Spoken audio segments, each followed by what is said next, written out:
중환자실 침대 위에서 3년 만에 남편이 눈을 떴습니다. 입술이 떨렸습니다. 간호사가 급히 가족을 불렀습니다. 그런데 남편이 부른 이름은 친자식 누구의 이름도 아니었습니다. 이 여자는 남편의 자식들에게 3년 동안 단 한 번도 이름으로 불린 적이 없습니다. 늘 이렇게 불렸습니다. 피 한 방울 안 섞인 남. 대체 무슨 일이 있었던 걸까요? 드라마 시작 전 구독과 좋아요로 함께 해주세요. 그리고 지금 무얼 하며 듣고 계신지 댓글로 남겨주시면 하나하나 읽고 반갑게 인사드리겠습니다. 지금부터 이야기를 시작하겠습니다. 4년 전 순자는 58세에 재혼을 했습니다. 상대는 아내를 암으로 먼저 보낸 한수, 63세. 중소기업에서 30년 넘게 일하다 퇴직한 사람이었습니다. 같은 교회 봉사 모임에서 만났습니다. 한수가 먼저 말을 걸었고 그게 시작이었습니다. 순자는 첫 남편과 일찍 사별했습니다. 자식은 없었습니다. 작은 요양병원에서 간호조무사로 15년을 일했습니다. 사람을 돌보는 일이 익숙한 사람이었습니다. 한수에게는 자식이 둘 있었습니다. 큰아들 동호, 38살, 서울에서 건설자재 회사를 운영하고 있었습니다. 작은 딸 수연, 32살, 대전에서 유치원 교사로 일하고 있었습니다. 동호는 처음부터 재혼을 반대했습니다. 아버지, 엄마 돌아가신 지 2년밖에 안 됐는데요. 그 나이에 무슨 재혼이에요. 수연은 달랐습니다. 아버지가 좋으시다면 저는 괜찮아요. 결혼식은 하지 않았습니다. 혼인신고만 했습니다. 순자가 한수의 아파트로 들어갔습니다. 짐은 캐리어 하나였습니다. 옷 몇 벌하고 요양병원에서 쓰던 혈압계 하나. 순자는 한수의 좋아하는 음식을 외웠습니다. 된장찌개는 두부를 크게, 김치찌개는 돼지고기 앞다리살, 아침에는 반드시 따뜻한 보리차 한 잔. 한수가 웃으면서 말했습니다. 이렇게 밥 먹는 게 얼마만인지 모르겠어. 전에는 냉동밥 돌려서 김치 하나 넣고 먹었거든. 그게 재혼 첫 해였습니다. 설날에 동호네가 왔습니다. 은정이가 현관에 들어서면서 집안을 둘러보았습니다. 인테리어 바꾸셨네요. 그 말투가 차가웠습니다. 신발장 위에 있던 한수의 전 아내 사진이 거실로 옮겨져 있는 걸 보고 은정이가 동호에게 속삭였습니다. 사진 위치도 바꿨네. 순자가 갈비찜, 잡채, 김치전, 시금치 나물, 떡국을 차렸습니다. 아침 6시부터 4시간을 준비했습니다. 한수한테 물어서 전 아내의 레시피를 최대한 따라했습니다. 동호가 한 숟갈 뜨고 말했습니다. 엄마 떡국이랑은 다르네. 순자의 손이 멈췄습니다. 그래도 웃었습니다. 입맛에 안 맞으면 다음에는 맞춰볼게. 수연이가 소매를 걷고 순자 옆에 섰습니다. 어머니, 제가 할게요. 앉아 계세요. 수연이 순자의 손을 보았습니다. 칼로 다진 자국이 3군데 있었습니다. 어머니, 손 다치셨잖아요. 순자가 손을 뒤로 감췄습니다. 그게 재혼 첫 번째 명절이었습니다. 바로 그때 1년 뒤 일이 벌어졌습니다. 한수가 고속도로에서 교통사고를 당했습니다. 화물차가 한수의 승용차를 들이받았습니다. 뇌출혈. 수술은 8시간이 걸렸습니다. 의사가 수술실에서 나왔을 때 순자의 옷은 이미 땀으로 젖어 있었습니다. 대기실 의자에서 8시간을 앉아 있었습니다. 화장실도 가지 않았습니다. 수술은 성공했습니다.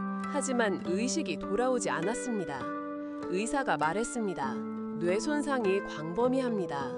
깨어날 수도 있고 그대로일 수도 있습니다. 순자가 물었습니다. 기다리면 깨어날 수 있는 건가요? 의사가 잠시 멈췄습니다. 가능성은 있습니다. 다만 낮습니다. 순자가 고개를 끄덕였습니다. 낮아도 있는 거잖아요. 기다리겠습니다. 동호가 병원에 왔습니다. 순자를 보더니 첫 마디가 이거였습니다. 아버지 보험은 어떻게 돼 있어요? 재산 정리는요? 순자가 말했습니다. 지금은 아버지 상태가 먼저 아니겠니? 동호가 눈을 가늘게 떴습니다. 상태가 먼저요. 그러면서 한마디를 더 했습니다. 어차피 피 한 방울 안 섞인 남이잖아요. 아버지 일은 제가 알아서 할게요. 그 말이 순자의 가슴에 못처럼 박혔습니다. 남, 그 한 글자가 재혼 1년의 모든 것을 지우는 것 같았습니다. 간병이 시작되었습니다. 동호는 처음 2주는 왔습니다. 이틀에 한 번, 그러다 일주일에 한 번, 그러다 보름에 한 번, 그러다 한 달에 한 번. 은정이가 하는 말이 병원비가 만만치 않다면서요? 아버지 퇴직금에서 빠지는 거죠? 우리도 애들 학원비에 대출 갚을 게 있어서요. 그 뒤로는 전화만 왔습니다. 한 달에 한 번 상태만 물었습니다. 그것도 2분을 넘기지 않았습니다. 어떠세요? 변화 없어요? 네, 알겠습니다. 그게 전부였습니다. 한 번은 순자가 동호에게 전화한 적이 있었습니다. 동호야, 아버지 손가락이 조금 움직인 것 같아. 동호가 대답했습니다. 그런 건 반사 반응이래요. 인터넷에서 봤어요. 그리고 끊었습니다. 수연은 대전에서 격주로 올라왔습니다. 편도 2시간. 올 때마다 과일 한 박스를 들고 왔습니다.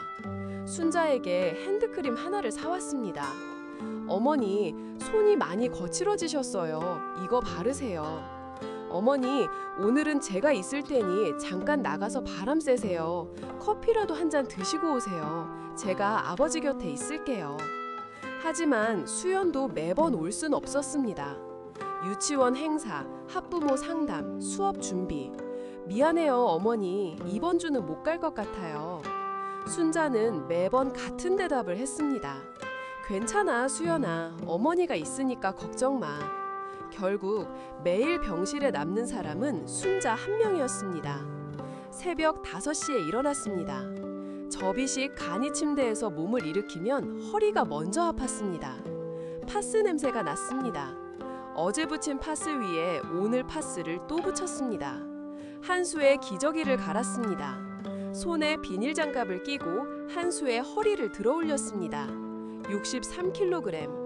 순자의 체중은 52kg이었습니다. 팔이 떨렸지만 놓지 않았습니다. 따뜻한 물수건으로 얼굴을 닦았습니다. 이마부터 시작해서 볼, 턱, 목 뒤, 귀 뒤까지 빠지지 않았습니다. 간호조무사 15년의 습관이었습니다. 관절이 굳지 않도록 팔과 다리를 천천히 움직여 주었습니다. 왼팔부터 시작해서 오른팔, 왼다리, 오른다리 각 관절을 10번씩 구부렸다 폈습니다. 한 세트에 20분이 걸렸습니다. 간호사가 올 때까지 링거 속도를 확인했습니다. 1시간에 60방울. 느리면 약효가 떨어지고 빠르면 혈관에 무리가 갑니다. 순자는 그걸 눈으로 세었습니다. 매일 아침. 점심에는 한 수의 입술에 젖은 거즈를 대주었습니다. 입술이 갈라지지 않도록. 갈라진 입술 사이로 바셀린을 얇게 발라주었습니다. 손가락 끝으로 아주 조심스럽게. 오후에는 한수에게 말을 걸었습니다. 여보, 오늘 날씨가 좋아요. 병원 앞에 벚꽃이 피었어요. 어제는 수연이한테 전화 왔었어요. 아버지 걱정 많이 하더라고요. 옆 병상 할머니가 퇴원하셨어요. 좋으시겠다. 집에 가시니까. 우리도 빨리 집에 가요, 여보. 내가 된장찌개 끓여줄게요. 두부 크게 넣어서. 한수는 대답하지 않았습니다. 3년 동안 단 한 번도. 하지만 순자는 매일 같은 시간에 말을 걸었습니다. 혼자 하는 대화가 아니라 기다리는 대화였습니다. 저녁에는 한수의 등을 닦아주었습니다. 욕창이 생기지 않도록 이 시간마다 자세를 바꿔주었습니다. 왼쪽으로 눕히고 베개를 등 뒤에 받치고 2시간 뒤에 다시 오른쪽으로 밤 10시, 새벽 12시, 새벽 4시 알람을 맞춰 놓았습니다. 한 번도 놓친 적이 없었습니다. 간호사들도 놀랄 만큼 정확했습니다.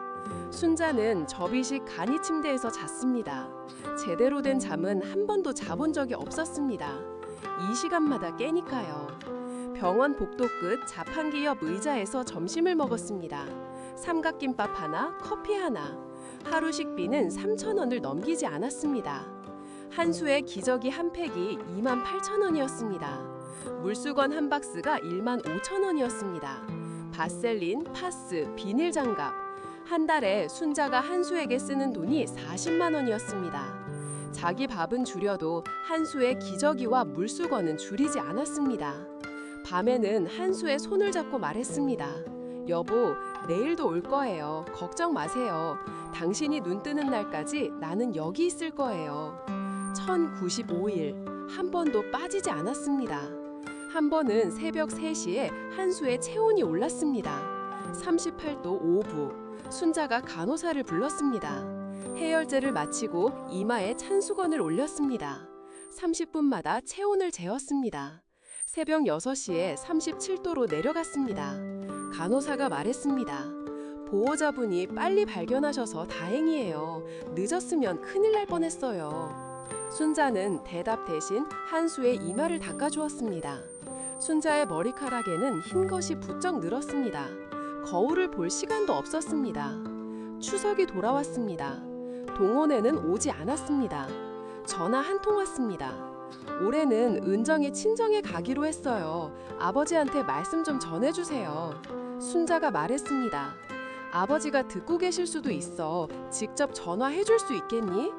동호가 한숨을 쉬었습니다. 순자 씨, 의식이 없는 사람한테 무슨 전화예요? 전화가 끊겼습니다. 순자가 한수의 손을 잡았습니다. 여보, 추석이에요. 동호는 올해도 못 온대요. 수연이가 송편 보내준다고 했어요. 둘이 먹으면 되죠 뭐. 병원 식당에서 떡국을 사왔습니다. 한수의 침대 옆 테이블에 놓았습니다. 혼자 숟가락을 들었습니다. 눈물이 떡국에 떨어졌습니다. 그래도 다 먹었습니다. 한수 앞에서 우는 모습을 보이고 싶지 않았습니다. 그 다음 날도 새벽 5시에 일어났습니다. 기저귀를 갈고 물수건으로 닦고 관절을 움직여 주었습니다. 달라진 것은 아무것도 없었습니다. 자식들은 밤을 지켜본 적이 없었습니다. 바로 그때 동호에게서 전화가 왔습니다. 아버지 상태가 그대로라면서요. 이제 요양병원으로 옮기는 게 낫지 않아요? 여기 병원비가 한 달에 얼만데요? 순자가 말했습니다. 담당 선생님이 아직은 여기가 낫다고 하셨어. 조금만 더 지켜보자. 동호의 목소리가 차가워졌습니다. 순자 씨, 솔직히 말씀드릴 때요. 아버지 재산 문제도 있고 병원비도 계속 나가고 피 한 방울 안 섞인 남이 왜 이렇게까지 하시는 건데요? 혹시 아버지 재산 때문에 그러시는 거 아니에요? 순자의 손이 떨렸습니다. 전화기를 내려놓았습니다. 한수의 얼굴을 바라보았습니다. 한참을 그렇게 앉아 있었습니다. 여보, 나 재산 때문에 여기 있는 거 아니에요. 당신 알잖아요. 6개월 뒤 동호가 직접 병원에 왔습니다. 은정이와 함께였습니다. 서류 봉투를 들고 있었습니다. 서류를 꺼냈습니다. 아버지 명의 아파트, 퇴직금 계좌, 보험금, 이거 정리 좀 해야 할 것 같아서요. 순자 씨는 여기 서명만 해주시면 돼요. 순자가 서류를 보았습니다. 한수 명의 재산을 동호 이름으로 넘기는 서류였습니다. 위임장, 인감증명서, 명의이전 동의서 3장이었습니다. 순자가 조용히 말했습니다. 이건 아버지가 깨어나면 아버지가 결정할 일이야. 은정이가 끼어들었습니다. 어머니, 현실적으로 생각하셔야죠. 3년이에요, 3년. 의사도 가능성이 낮다고 했잖아요. 솔직히 말씀드리면 이 병원비를 언제까지 쓰실 건데요. 아버지 퇴직금이 바닥나고 있어요. 어머니 노후는 어떡하시려고요. 동호가 말했습니다. 순자 씨, 다시 한번 말씀드리는데 피 한 방울 안 섞인 남이잖아요. 아버지 재산에 대해서 결정할 권리가 없어요. 3번째였습니다. 같은 말이 같은 사람 입에서 나왔습니다. 순자는 서류를 내려놓았습니다. 서명하지 않았습니다. 동호가 나가면서 말했습니다. 어차피 법대로 하면 저한테 오는 건데. 문이 닫혔습니다. 병실이 조용해졌습니다. 순자가 한수의 손을 잡았습니다. 여보, 나 좀 힘들어요. 당신 자식한테 남이라는 소리를 3번이나 들었어요. 그래도 여기 있을게요. 당신이 눈 뜨면 다 괜찮아질 거예요. 어느 날 담당 간호사 김 과장이 순자에게 말했습니다. 보호자분, 사실 저희끼리 이야기하는 건데요. 이 병동에서 3년 넘게 매일 오시는 보호자는 처음이에요. 친자식분들은 거의 안 오시더라고요. 순자가 웃었습니다.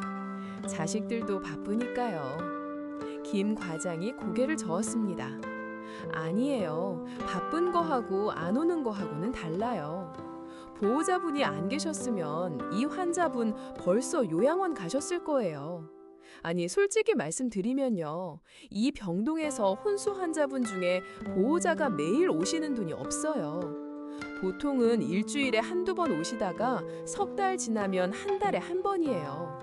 3년 동안 매일이라니 저희도 처음이에요. 순자는 대답하지 않았습니다. 한수의 이불을 여미고 있었습니다.